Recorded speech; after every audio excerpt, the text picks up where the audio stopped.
বাংলাদেশের সীমান্ত দিয়ে অনুপ্রবেশ ও জঙ্গি তৎপরতা বৃদ্ধির আশঙ্কায় ভারত অতিরিক্ত সতর্কতা জারি করে সম্প্রতি দক্ষিণবঙ্গের ৩টি জেলায় স্পর্শকাতর এলাকা পরিদর্শনের পর বিএসএফের দক্ষিণবঙ্গের আইজি মন্দির সিং পাওয়ার জওয়ানদের সতর্ক ও সচেতন থাকার পরামর্শ দেন।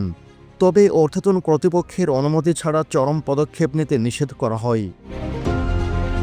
আইজি জানান, সীমান্তে নিরাপত্তায় অতিরিক্ত বাহিনী মোতায়েন করা হয়। নদিয়া, মালদা ও মুর্শিদাবাদ সীমান্তে নিরাপত্তা নিশ্চিত করতে অতিরিক্ত ২২ কোম্পানি বিএসএফ জওয়ান মোতায়েন করা হয়।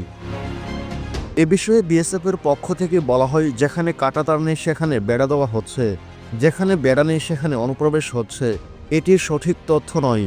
ওখানে আমাদের টহলদারি বৃদ্ধি করা হয়।